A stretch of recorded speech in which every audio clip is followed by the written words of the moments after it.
di antara kekayaan kuliner Nusantara yang tak terhitung jumlahnya, tersembunyi permata-permata rasa yang tidak hanya memanjakan lidah, tetapi juga menyimpan jejak sejarah yang mendalam. Jika kita berbicara tentang Sulawesi Selatan, nama Coto Makassar tentu akan langsung terlintas di benak. Hidangan berkuah kaya rempah ini telah menjadi ikon, sebuah representasi kuliner yang mendunia. Namun, tahukah Anda bahwa di balik popularitas Coto Makassar, tersembunyi saudara yang lebih tua, lebih otentik, dan dulunya hanya dinikmati oleh kalangan elit kerajaan, sebuah hidangan berkuah kental yang menyimpan rahasia cita rasa para raja di tanah Makassar. Bayangkanlah sebuah jamuan makan di Kerajaan Gowatalo, salah satu kerajaan maritim terbesar dan paling berpengaruh di kawasan timur Nusantara pada masanya. Di atas meja-meja kayu yang kokoh, tersaji berbagai hidangan yang melambangkan kemakmuran dan kekuasaan. Di antara aroma harum rempah-rempah yang memenuhi ruangan, terselip sebuah mangkuk yang tampak sederhana namun memancarkan keistimewaan. Kuahnya berwarna coklat pekat, tampak begitu kaya dan mengundang selera. Irisan daging sapi yang empuk berpadu dengan aroma yang begitu kompleks, sebuah simfoni rasa yang hanya bisa dinikmati oleh para raja dan tamu kehormatan. Inilah Palubasa Mangkasara, hidangan yang akan kita telah kisahnya. Palubasa yang kini dapat kita temui di berbagai sudut kota Makassar, seringkali dianggap sebagai versi yang lebih sederhana dan cepat saji dari cita rasa aslinya. Banyak yang tidak menyadari bahwa Palubasa Mangkasara memiliki akar sejarah yang kuat di lingkungan istana. Ia bukanlah sekadar sup daging biasa, melainkan sebuah kreasi kuliner adiluhung, yang proses pembuatannya melibatkan teknik khusus dan bahan-bahan rahasia yang diwariskan turun-temurun. Pertanyaannya adalah, apa yang membuat Palubasa Mangkasara begitu istimewa hingga menjadi hidangan para raja? Apa saja rahasia di balik kuahnya yang begitu kaya dan dagingnya yang begitu empuk? Dan bagaimana hidangan ini bisa bertahan hingga kini? Meskipun banyak resep otentik kerajaan lainnya perlahan menghilang di telan zaman. Dalam perjalanan kuliner kali ini, kita akan menyingkap tabir sejarah, menelusuri jejak-jejak Palubasa Mangkasara kembali ke masa kejayaan Kerajaan Gowatalo. Kita akan mengungkap bahan-bahan kunci yang membedakannya dari hidangan berkuah daging lainnya, memahami proses memasaknya yang penuh kesabaran, dan melihat bagaimana warisan kuliner para raja ini tetap hidup dan dihargai hingga saat ini. Bersiaplah untuk sebuah petualangan rasa yang akan membawa Anda lebih dalam ke jantung kuliner Sulawesi Selatan yang kaya dan mempesona. Untuk memahami Palubasa Mangkasara, kita harus terlebih dahulu memahami tempat asalnya. Kerajaan Gowatalo. Pada abad ke-16, kerajaan ini bukanlah entitas biasa. Di bawah kepemimpinan raja-raja yang berani dan visioner, Gowatalo menjelma menjadi sebuah kekuatan maritim yang dominan di Nusantara bagian timur. Berada di persimpangan jalur perdagangan penting, ibu kotanya, Makassar, menjadi bandar niaga internasional yang ramai dikunjungi pedagang dari seluruh dunia, dari Eropa, Arab, hingga Tiongkok. Kekayaan dan kemakmuran mengalir deras ke dalam istana, menciptakan peradaban yang beradab dan berkelas. Disinilah Palubasa Mangkasara sebagai hidangan istana lahir dan berkembang. Palubasa bukan sekadar makanan pokok, melainkan sebuah simbol status dan kekuatan. Kekayaan Kerajaan Gowatalo memungkinkan para juru masak istana untuk menggunakan bahan-bahan terbaik dan rempah-rempah yang mahal, sesuatu yang tidak bisa diakses oleh rakyat jelata. Daging sapi pilihan, yang melambangkan kemewahan dan kelimpahan, menjadi bahan utama hidangan ini. Proses pembuatannya yang rumit dan memakan waktu juga menjadi cerminan dari gaya hidup istana, yang tidak tergesa-gesa dan penuh dengan ritual. Hidangan ini disajikan pada acara-acara besar di lingkungan kerajaan, seperti perjamuan untuk menyambut tamu-tamu agung dari kerajaan lain, perayaan kemenangan perang, atau upacara-upacara adat yang penting. Mangkuk Palubasa yang mengepul, dengan aroma rempah-rempah yang kompleks dan daging yang empuk, adalah cara bagi raja untuk menunjukkan keramahan dan kekuasaan kerajaannya. Ini adalah bahasa diplomasi non-verbal, sebuah cara untuk mengatakan, kami kaya, kami kuat, dan kami menghormati Anda dengan yang terbaik yang kami miliki. Di balik tembok-tembok kerajaan, resep Palubasa Mangkasara dijaga dengan ketat. Ia adalah rahasia dapur istana, hanya diketahui oleh para koki yang paling dipercaya dan diwariskan dari generasi ke generasi. Proses pembuatan yang teliti dan bahan-bahan yang spesifik membedakannya dari hidangan sejenis yang mungkin ada di luar istana. Keberadaannya di dapur istana menegaskan posisinya sebagai hidangan adiluhung, sebuah warisan yang tak ternilai. Seiring berjalannya waktu dan berkembangnya pengaruh kerajaan, palubasa perlahan menyebar keluar dari lingkungan istana. Namun versi yang beredar di masyarakat adalah adaptasi yang lebih sederhana. Rakyat biasa yang terinspirasi oleh hidangan para raja mencoba mereplikasi rasanya dengan bahan-bahan yang lebih mudah didapat dan proses yang lebih ringkas. Ini menjelaskan mengapa palubasa Mangkasara yang otentik, dengan segala kerumitan dan rahasianya, kini menjadi hidangan langka yang terpisah dari versi populer yang lebih dikenal oleh masyarakat umum. Pada akhirnya, palubasa Mangkasara adalah sebuah cerminan sejarah. Ia bukan hanya menceritakan kisah tentang bumbu dan daging, tetapi juga tentang kejayaan sebuah peradaban, tentang kekayaan dan kekuasaan maritim yang pernah berkuasa, dan tentang bagaimana makanan dapat menjadi simbol dari identitas dan status sosial. Jika palubasa Mangkasara adalah mahakarya, maka rahasianya tersembunyi dalam kanvas bahan-bahan dan kuas prosesnya. Disinilah hidangan ini benar-benar memisahkan diri dari palubasa modern dan hidangan berkuah lainnya. Ia bukan hanya soal daging sapi dan rempah-rempah. Ia adalah sebuah formula yang dijaga ketat, di mana setiap bahan memiliki peran yang krusial dan setiap langkah adalah bagian dari sebuah seni yang mendalam. Rahasia terbesar palubasa Mangkasara terletak pada kuahnya yang kental dan pekat. Sumber kekentalan ini bukanlah dari kacang tanah, seperti yang sering ditemukan pada hidangan sejenis di daerah lain. Kunci utamanya adalah kelapa parut sangrai. Proses ini bukanlah hal yang sederhana. Kelapa parut segar disangrai di atas wajan dengan api kecil hingga berubah warna menjadi coklat keemasan. Selama proses ini, kelapa harus terus diaduk tanpa henti. Sebuah tindakan yang menuntut kesabaran dan kehati-hatian agar tidak gosong. Kelapa yang sudah matang kemudian ditumbuk atau dihaluskan hingga mengeluarkan minyaknya. Hasilnya adalah pasta kelapa yang kaya dan berminyak, yang akan menjadi pondasi utama kuah palubasa.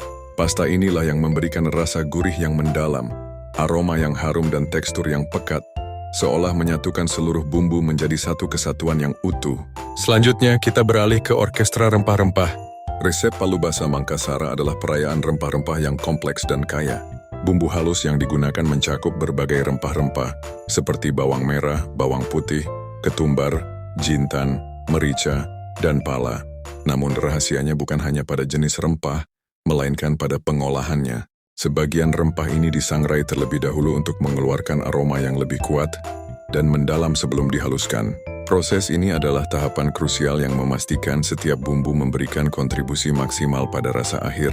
Perpaduan rempah ini tidak hanya menciptakan rasa yang kaya, tetapi juga aroma yang sangat menggugah selera. Sebuah ciri khas yang langsung membedakan palubasa. Meskipun kini palubasa modern seringkali hanya menggunakan daging sapi, resep otentik istana menggunakan berbagai bagian, termasuk jeroan, hati, babat, paru. Penggunaan jeroan ini bukanlah karena keterbatasan bahan, melainkan sebaliknya. Para juru masak kerajaan memahami bahwa jeroan, ketika dimasak dengan benar, dapat memberikan lapisan rasa yang lebih kompleks dan kekayaan yang tak tertandingi pada kuah. Daging sapi pilihan dan jeroan direbus dalam waktu yang sangat lama hingga empuk, melepaskan seluruh sarinya ke dalam kaldu. Kaldu inilah yang kemudian menjadi dasar bagi kuah yang pekat dan beraroma. Tahap terakhir, dan yang paling menentukan adalah penyatuan semua elemen. Kaldu daging yang sudah matang dicampur dengan bumbu halus dan pasta kelapa sangrai. Semua bahan ini direbus kembali secara perlahan, diaduk terus-menerus hingga kuah mengental dan semua rasa menyatu dengan sempurna.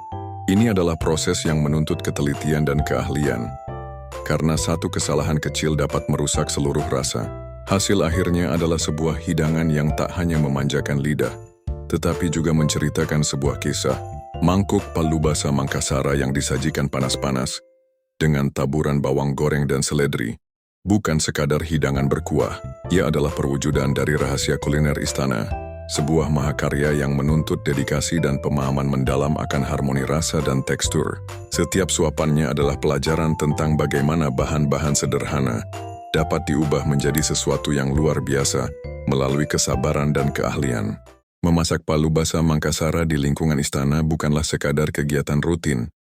Ia adalah sebuah ritual, sebuah upacara yang dipimpin oleh para juru masak dengan penuh ketenangan dan penghormatan. Di dapur raja yang sibuk namun teratur, setiap suara, setiap aroma, dan setiap gerakan memiliki makna. Ini adalah sebuah pertunjukan seni yang menuntut kesabaran, presisi dan keahlian yang diwariskan dari generasi ke generasi.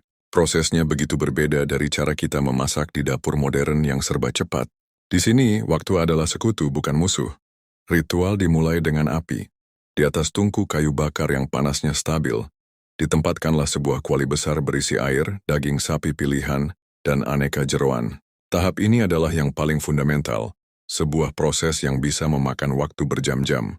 Api harus dijaga agar tetap kecil, tidak tergesa-gesa, membiarkan sari-sari daging dan tulang terlarut perlahan ke dalam air. Ini adalah ritual ekstraksi, di mana waktu dan panas bekerja sama untuk menciptakan kaldu yang bening namun kaya rasa, sebuah fondasi yang kokoh untuk kuah palu basah. Juru masak berdiri di samping kuali, mengawasi dengan seksama, seolah-olah mereka adalah penjaga waktu dan rasa. Selagi daging direbus, ritual lain dimulai di sudut dapur. Rempah-rempah kering seperti ketumbar, jintan dan merica disangrai di atas wajan tanah liat. Proses menyangrai ini adalah kunci untuk mengeluarkan aroma tersembunyi dari rempah-rempah.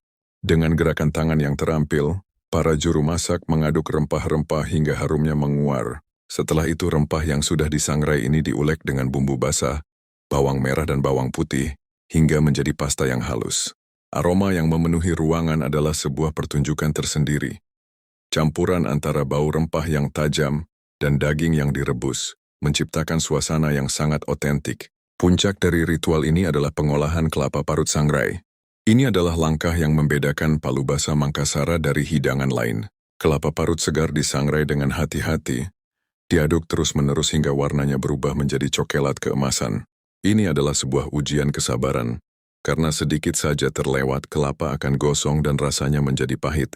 Kelapa sangrai inilah yang kemudian dihaluskan hingga mengeluarkan minyaknya, berubah menjadi pasta yang pekat dan berminyak. Pasta kelapa inilah yang akan memberikan palu basah kuahnya yang kental, gurih dan tekstur yang tak tertandingi. Setelah semua elemen siap, ritual penyatuan pun dimulai.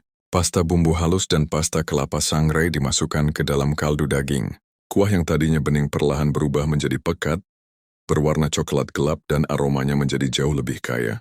Tahap ini juga menuntut kehati-hatian, karena kuah harus terus diaduk agar tidak menggumpal. Proses ini dari awal hingga akhir adalah sebuah perjalanan dari bahan-bahan mentah menjadi sebuah mahakarya. Ia adalah perwujudan nyata dari filosofi Sitau satu dalam budaya Makassar, di mana setiap bahan, meski berbeda, bersatu untuk menciptakan sebuah kesatuan yang utuh dan harmonis. Pada akhirnya, palu basah Mangkasara bukan hanya hidangan yang lezat, melainkan sebuah narasi yang diceritakan melalui proses memasak. Setiap langkah, dari api yang terkendali hingga sentuhan akhir bumbu, adalah perwujudan dari dedikasi, penghormatan, dan cinta. Ini adalah cara para juru masak istana untuk memberikan penghormatan tertinggi kepada raja, dan sekaligus menjaga sebuah warisan kuliner yang tak ternilai harganya. Seiring berjalannya waktu dan roda sejarah berputar, takhta kerajaan Gowatalo perlahan memudar, namun tidak dengan warisan kulinernya. Palu basah Mangkasara, yang dulunya eksklusif bagi kalangan bangsawan, menemukan jalannya untuk menyebar ke masyarakat. Proses ini tidak terjadi secara instan, melainkan melalui serangkaian adaptasi yang membuatnya lebih mudah diakses dan dinikmati oleh semua lapisan masyarakat. Transformasi paling signifikan adalah penyederhanaan resep. Mangkuk palu basah yang kita kenal sekarang seringkali tidak lagi menggunakan teknik dan bahan seribet yang digunakan di dapur istana. Penggunaan jeroan yang beragam kini seringkali diganti dengan potongan daging sapi yang lebih umum. Proses memasak yang dulu memakan waktu berjam-jam kini bisa dipercepat. Meskipun rasa otentiknya sedikit bergeser, intinya tetap terjaga. Kuah kental yang kaya rempah dan daging yang empuk. Inilah yang membuat palu basah berhasil bertransformasi dari hidangan ritual menjadi sajian sehari-hari yang merakyat. Di era modern, palu basah menemukan rumah barunya di warung-warung sederhana yang tersebar di sudut-sudut kota Makassar. Warung-warung ini tidak hanya menjadi tempat makan, melainkan juga pusat sosial yang ramai. Di sana, orang-orang dari berbagai latar belakang, pekerja kantoran, sopir, mahasiswa, hingga pedagang, duduk bersama di kursi plastik, menikmati semangkuk palu basah yang panas. Suara hiruk-pikuk, aroma bumbu yang lezat, dan pemandangan penjual yang cekatan meladeni pesanan telah menjadi bagian tak terpisahkan dari pengalaman menikmati palu basah. Makanan yang dulunya hanya menyentuh lidah bangsawan, kini menjadi hidangan yang mendekatkan dan menyatukan rakyat. Namun di tengah popularitas versi yang telah disesuaikan, beberapa pihak masih setia menjaga resep aslinya. Mereka adalah penjaga tradisi yang menjalankan warung palu basa dengan metode dan rahasia yang diwariskan dari para leluhur. Mereka tidak tergiur untuk mempercepat proses atau mengganti bahan baku. Bagi mereka, palu basa Mangkasara adalah peninggalan budaya, sebuah jembatan yang menghubungkan masa kini dengan kejayaan masa lalu. Warung-warung ini seringkali menjadi tujuan ziarah bagi para penikmat kuliner yang mencari rasa otentik dan cerita di balik setiap suapan. Pada akhirnya, palu basa di masa kini adalah sebuah paradoks yang indah.